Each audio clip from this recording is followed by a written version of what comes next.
Welcome Maurice, and welcome to another unboxing. Let's do a quick 360 of this outer sleeve here.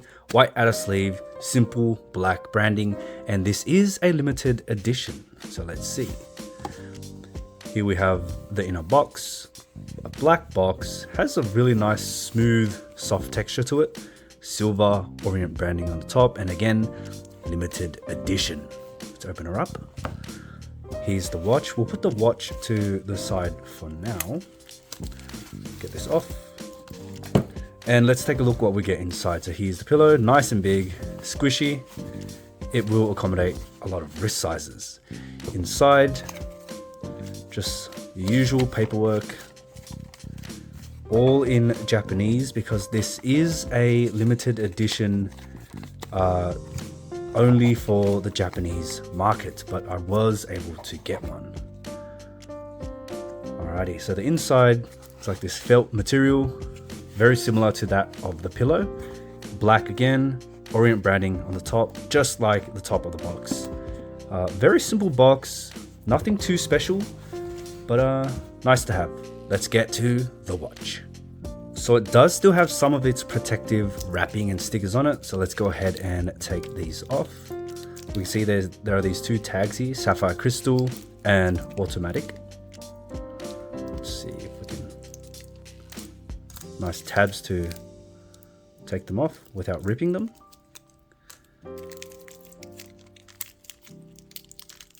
Some protection on the clasp here.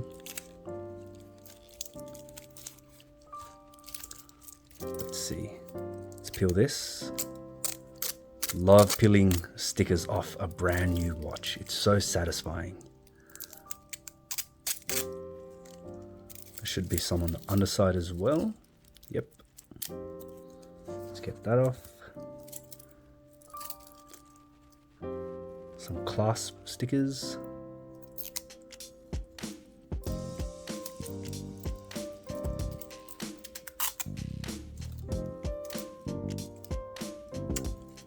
Okay, I think we are good to go. Now I'll get this sized for my wrist and then we'll take a closer look.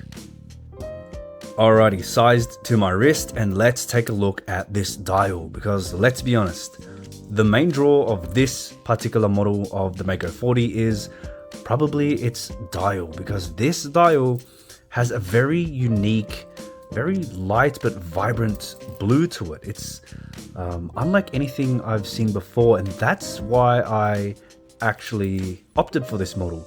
Originally, when I first saw the Mako 40 line, I was interested, but I was torn between which dial to get. You know, I didn't know if I wanted the black, the white, that apricot dial.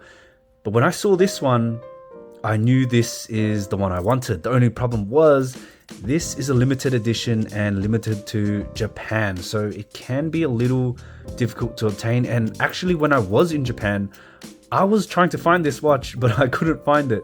But yeah, now that I'm back in Australia, I was able to track one down and I jumped on it because it was up for a really good price. Take a closer look at this gorgeous bluish, purpley, I don't know, lavender, indigo dial. It's just a fantastic color and it's so unique. It really pops. The whole watch just really highlights the dial because of that stainless steel bezel as well. Now it has these applied indices in a rectangular fashion. You can see the date window there framed, so it does match quite nicely with its hour markers. The hands have this like semi-skeleton layout, which I think really looks good. Adds a lot of depth to an otherwise, you know, rather plain dial. And this half skeleton really just lets the dial shine more because you can see it through half of the hands. So I think that really is a nice touch. The second hand there has a yellow arrow tip. And I don't know about you guys, but I'm a big fan of the Orient logo. Let's just take a look at that. I really like the way the Orient logo looks. I know some people find it a little bit busy, but to me, I think it looks great. I like that little touch of red. The logo itself just adds interest to the dial because it has that touch of red. You can see 20 bar, So 200 meters of water resistance. It does have minute markings as well in black. And this one here doesn't have that issue. It does have the fixed dial. So that's good to see.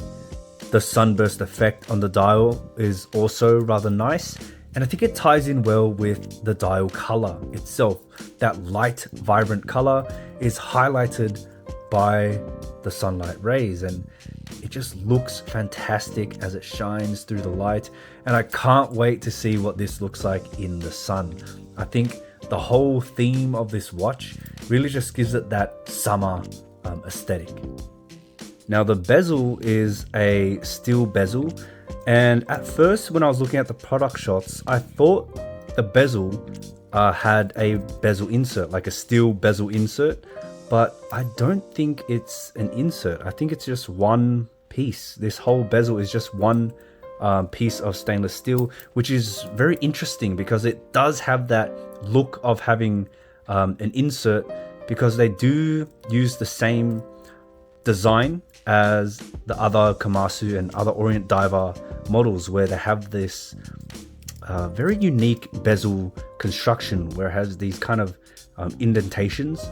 So that's why I thought it was a bezel insert, but I don't think it is. I really think it's just one solid piece of stainless steel.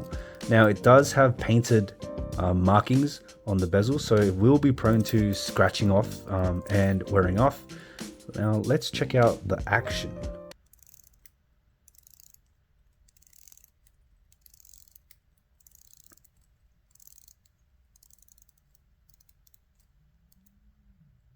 Okay, so it is unidirectional, which is to be expected from a dive watch, and it feels rather good. I like the clicks, nice tactile feedback. It is a little stiff. Now, I have watched other reviews and they say it's really stiff. This one here, to me, it's not super stiff. Stiffer than what you'll be expecting from other watches, but you know, it's not something that's a deal breaker to me, honestly. It's very usable, easy to grip, rather nice, very solid. It doesn't feel hollow. It doesn't have like a hollow sound at all.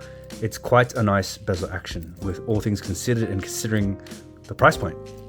Now, as you can tell by the watch, there's a lot of steel going on here, and I actually quite like that.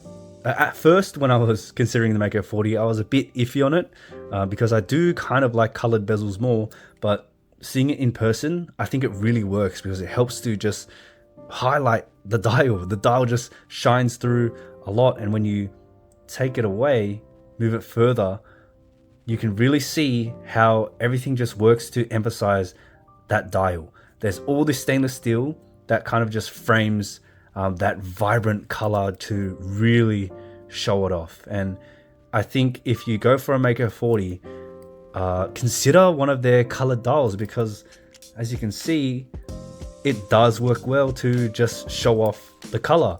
Now, of course, the black does look nice as well, and the white, but I don't know, something about these colored ones, they're really special. And especially at this price point, it's good to see that brands like Orient are incorporating these colors, and not just, you know, your typical colors. They're doing these fun, unique colors, which I really love to see.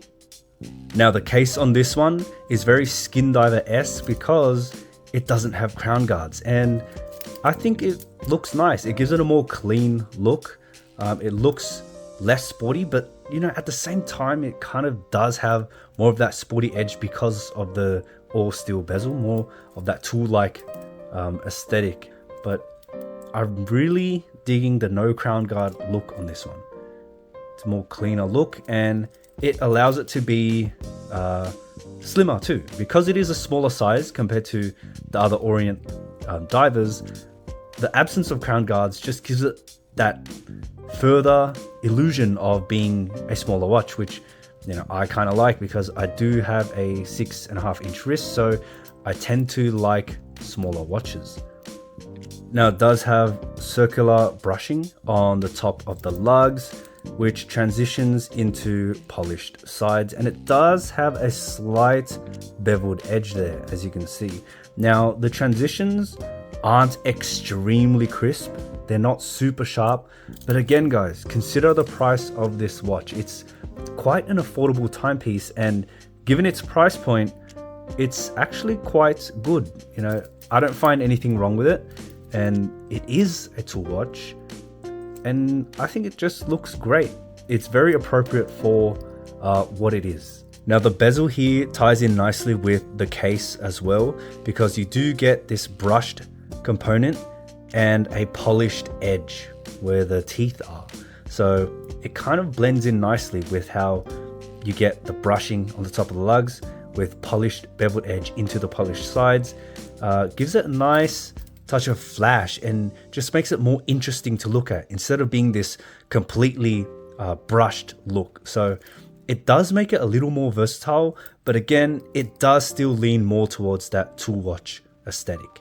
Now taking a look at this bracelet here, there's brushing on the top and it has polished sides. Now it is adjusted via push pins, and while it is a little finicky as push pins are, this one was rather easy to adjust. So yes, they can be a little annoying, but they're rather quick and easy to do.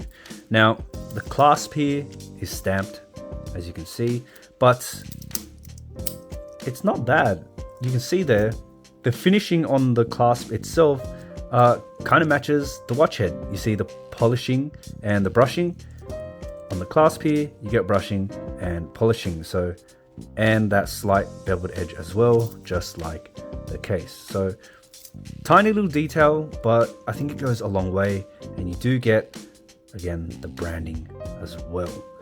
So yes, it's a stamped clasp, but at this price point, there will be cost-cutting points throughout. Now you do get 4 points of micro adjustment. The links, they are solid, and you can see there, they have that oyster style look, but they are not actually 3 links.